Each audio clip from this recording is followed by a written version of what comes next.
And the southern pole is the feminine, is the intuition, is the creativity, is the chaos aspect of the human being.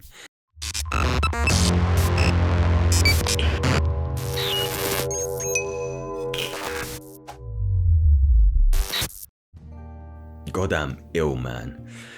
Just run. You know what?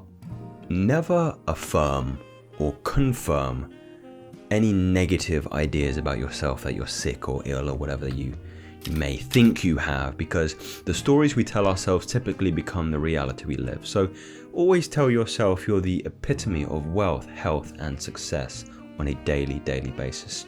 Ladies and gentlemen, more specifically, we are going to be indulging myself in a little thought experiment around the occult anatomy of the human being. And I hope that you are very patient with me, because my faculties seem to be deteriorating as we speak. So my editor, Jordan, hopefully will cut out any fluff, sneezes, and disgusting coughs that I may experience during this particular lecture.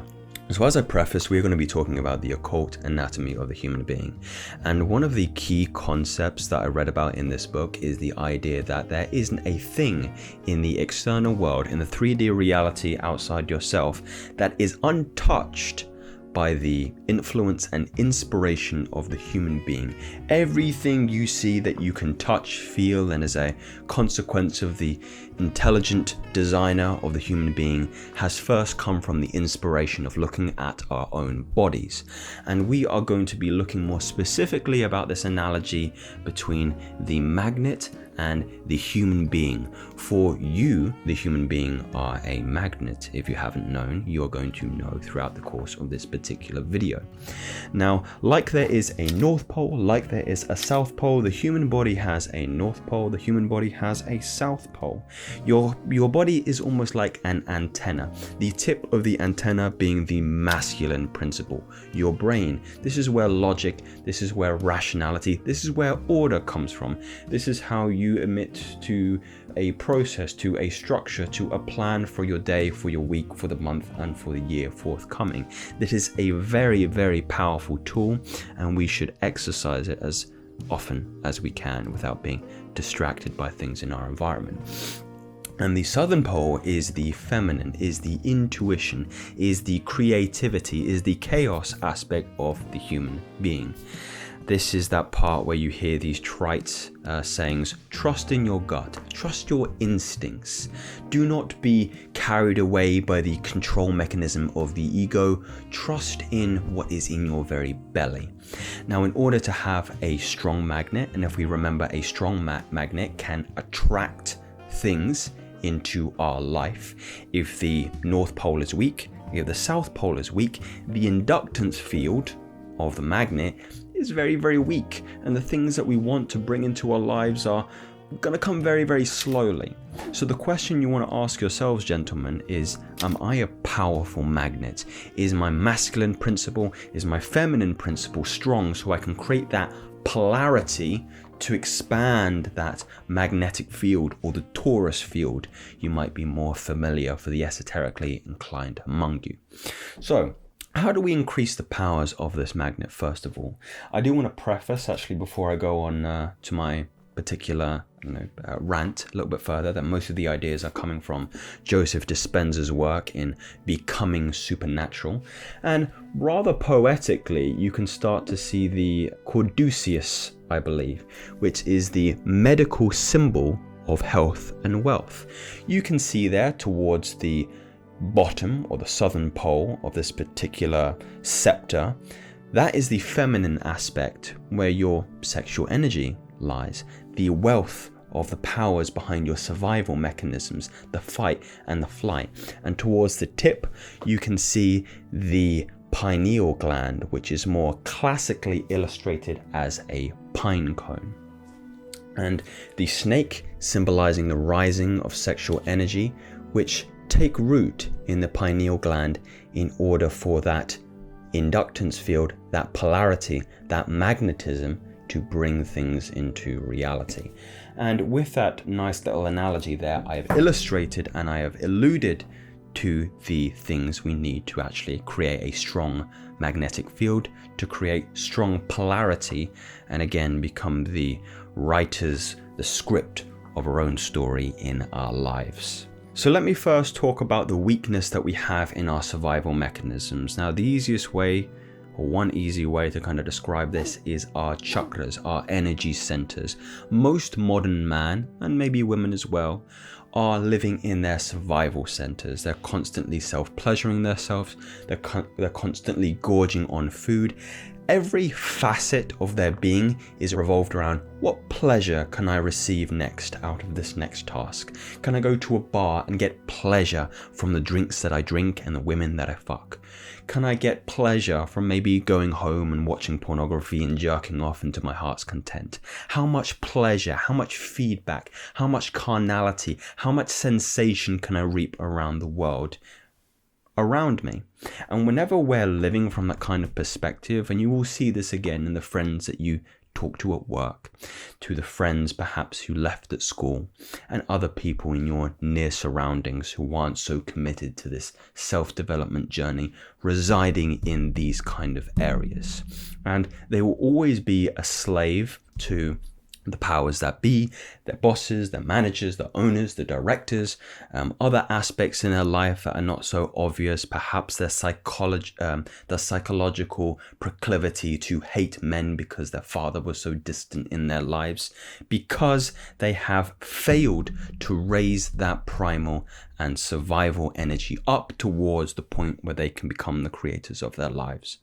So in order to kind of summarize this particular point, gentlemen, it's stop touching yourself, stop living in the areas of survival, stop chasing sensation, and actually start to recruit the energies that are in your lower body, the feminine, the survival, your lower dantian. There is such a wealth, such an ocean of power that resides between your very legs, that if exercised correctly, you can raise up to the pineal gland, which is the source of all creation.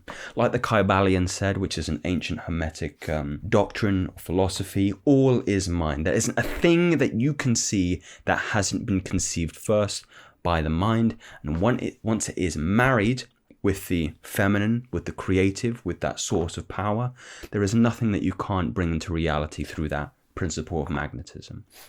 Now, in regards to the masculine center, the mind and the creative element, it is crucial that we have coherence in this particular faculty. You hear this term coherent mind, and this is when you start to block out all of the distractions, all the notifications, the Twitter, the TikTok, the Facebook, the Instagram, the phone call, the message, the WhatsApp, and you start to focus and come to a point where your mind is one-pointed, as the Hindus would say.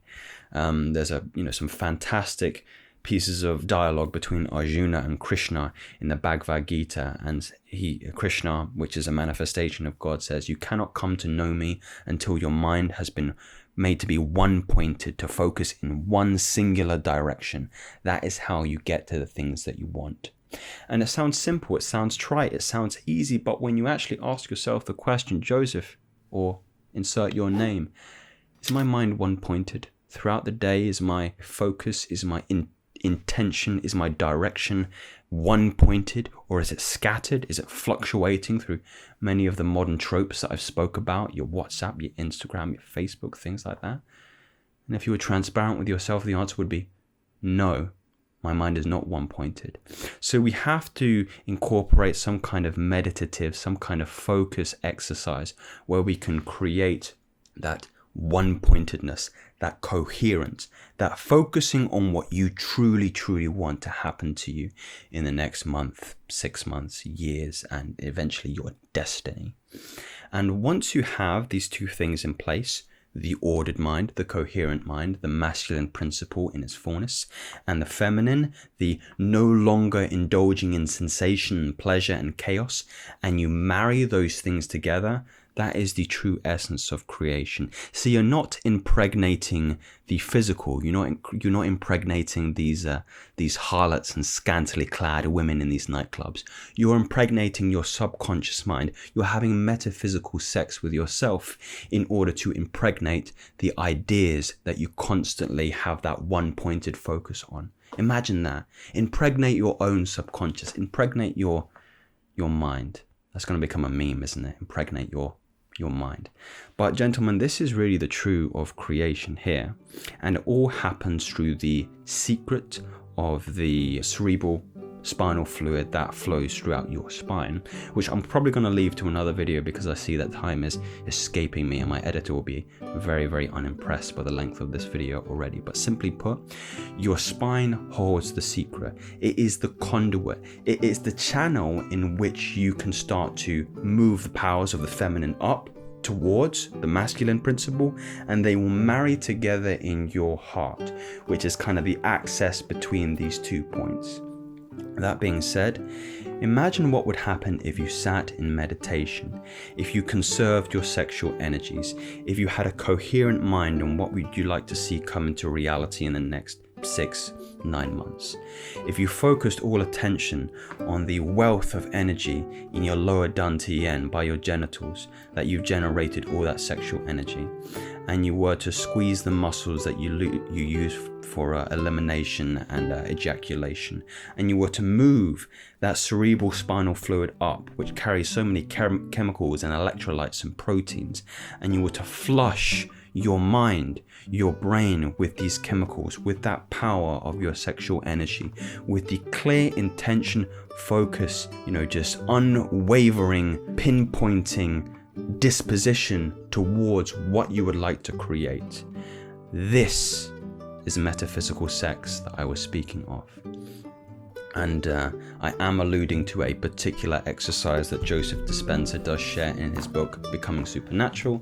For those very curious about these phrases of metaphysical sex and impregnating the subconscious mind, I strongly encourage you to have a little read of this book, particularly of page 126, in which is described in very intimate detail what I'm sharing here about the flushing of the cerebral spinal fluid, clenching the perineum, moving the CSF fluid up, and impregnating the subconscious mind, moving those energies in the survival centers up towards the point of creation, and creating a torus field of magnetism that will allow you to bring these things into your reality. So ladies and gentlemen, I thought I would leave you. I hope I was fairly coherent. I am ill. Be gentle with me. And it gives you something to meditate on this evening. So if you enjoyed what I have ranted on this evening, you can subscribe to me and I will talk to you again very, very soon. And hopefully I'm far more lucid in that particular lecture. So take care and I'll see you soon.